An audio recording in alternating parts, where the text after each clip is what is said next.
पुढली breaking news. मवियामध्ये 36 जागांवरती एकमत आहे, तर उर्वरित 12 जागांच्या संदर्भात चर्चा सुरू आहे। जागा वाटपाबाबत शरद पवार यांनी असं वक्तव्य केलंय। मविया महायुती विरोधामध्ये भक्कमपणे लढणार असा विश्वासही त्यांनी व्यक्त केलाय।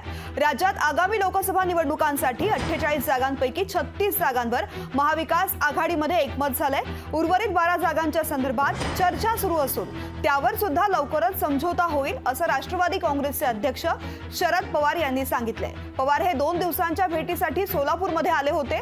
शनिवारी त्यांनी प्रसार माध्यमांशी संवाद साधताना विविध राजकीय मुद्द्यांवरती भाष्य केलंय। ते म्हणालेत की लोकसभेसाठी राज्यामध्ये महाविकास आघाडीमध्ये सकारात्मक संवाद असून भाजपसह महायुतीच्या विरोधामध्ये भक्कमपणे लढण्याची क्षमता बाळगून महाविकास आघाडी उतरणार आहे। त्या दृष्टीने राष्ट्रवादीकडून प्रदेशाध्यक्ष जयंत पाटील आणि जितेंद्र आव्हाड, काँग्रेसकडून प्रदेशाध्यक्ष नाना पटोले आणि माजी मुख्यमंत्री अशोक चव्हाण आणि शिवसेना उद्धव ठाकरे गटाकडून खासदार संजय राऊत आणि इतर नेते यशस्वीपणे चर्चा करतात।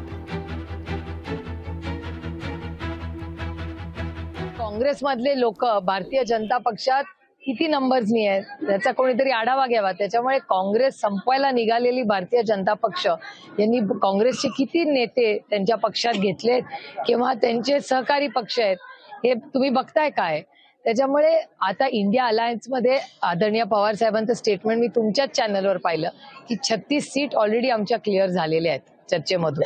त्याच्यामुळे महाविकास आघाडी मधल्या 36 ऑलरेडी क्लिअर झालेल्या आहेत। पुढच्या 2-4 दिवसात, आज पवार साहेब मुंबईला जाणार आहेत, तर पुढच्या 2-4 दिवसातच मला वाटतं महाविकास आघाडीची मीटिंग ठरलेली आहे। मला तारीख माहिती नाही, आज सकाळी एका म्हणजे वाचनात आलं माझ्या, त्यामुळे ती एक 2-4 दिवसात होईल मीटिंग। लोकशाही मराठी ऐका, पहा, जागरूक रहा।